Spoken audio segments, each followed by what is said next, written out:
Dito na tayo sa may market ngayon. Ito sa parking to eh.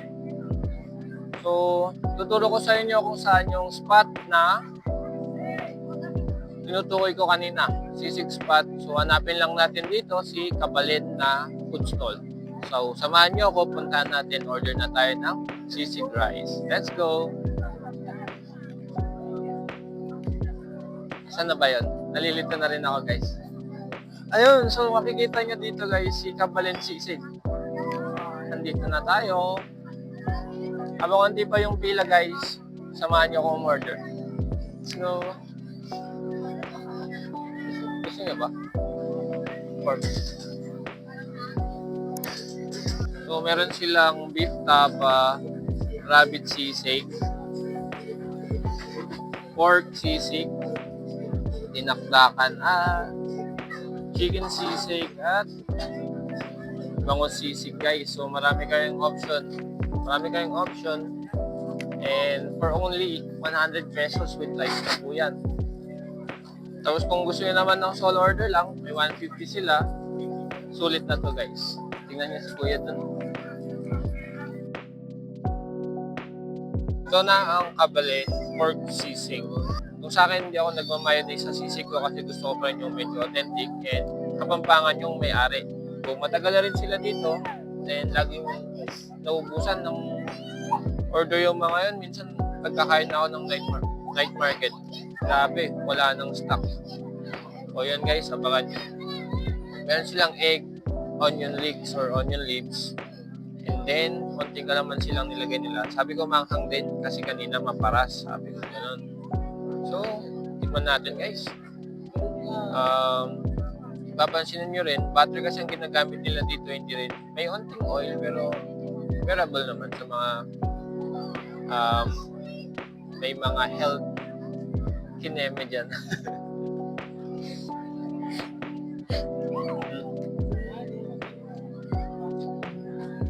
Sabi na sarap. Buttery talaga. Marami din siyang onion, which is good sa sisig. Mainit pa. Nakikita nyo kanina, lumiliyab-liyab na. Nagpapalamay si kuya.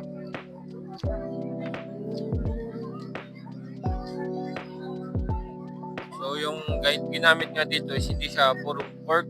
I mean, hindi siya puro laman. Talaga may tenga talaga. Ang sisig kasi talaga is may tenga. So, pag kinakain mo, crunchy siya.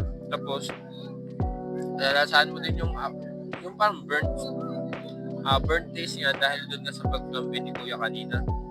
And dahil doon, additional flavor din talaga. Sarap, promise. Try nyo, guys. Recommended 100%. Next, guys, since tapos na tayo sa sisig, tara naman mag-sopas. So, isang spot din ng sopas na masarap dito. Ang pangalan ng sopas kasi na. Basta dito siya, guys. Sundan nyo ako. So, galing tayo kay Kabalin. Doon tayo mag-i-start. So, Kabalin hanggang sa sopas. Tama kayo, guys?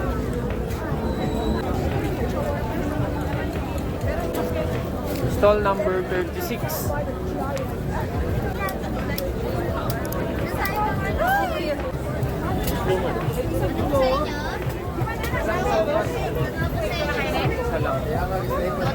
Sopas egg for 40 pesos only, guys.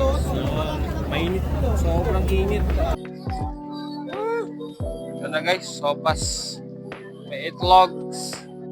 Anya, amat na. Nagpulot ka muna yan. Tignan natin. So, expect nyo lang puro siya macaroni. Unti lang yung gulay niya kasi sobrang konti lang talaga. Pero, what can we do? It's 40 pesos and wala natin. Lasang-lasa yung butter. Tsaka yung evap niya talaga. So, bali, kanina pa kasi siya parang pinapakuluan na lang. Pinapainit. Na-expect nyo yung sopas mismo. Medyo malambot na talaga. Hindi na siya chewy. Parang slurp mo na lang, okay na yun. And so naluwat na yung microphone natin dito, kaya voice over ko na lang. Bumili kami ng Japanese cake dito. So yung kinuha namin ay cheese flavor. So ayan o, malambot-lambot pa siya nung time na yan, tsaka mainit, bagong luto pa actually. Kapatid ko naman kumuha siya ng chocolate. Titignan niyo first bite natin, napakalambot o. Kita niyo yung cheese, malaman talaga. Ito yung lambot talaga nung kain ko dyan ba? Oh, grabe. Super yummy siya, and then affordable naman yung price. Hey guys, next natin na food na naman. So dami na natin kinain. How about stir-fried noodles? So ang kinuha natin is yung mix siomai. So may Japanese dito tsaka yung pork siya. Ang galing lang no, may special sauce silang nilagay. So yung special sauce nila, sila naman yata ang gumagawa kasi malapot siya. Ngayon, try natin tikman. Binatagdagan ko pala siya ng sili. Since may ligtas sa sili din. Yon. Ang init guys, oh. So, be careful. Mainit siya.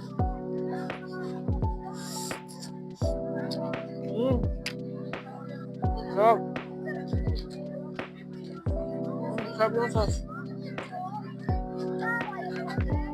Ayun lang konti yung nilagay ni Kuya, pero lasang-lasa mo yung sauce tsaka yung noodles. Sakto na yung luto. Hindi siya yung soft talaga masyado.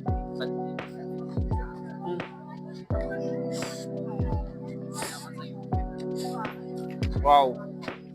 Sarap. 85 pesos guys. Regular size. Kuha na kayo. That's it guys. So yun ang night market vlog natin for today. Kung nagustuhan yung video, please like, share, and follow. Goodbye!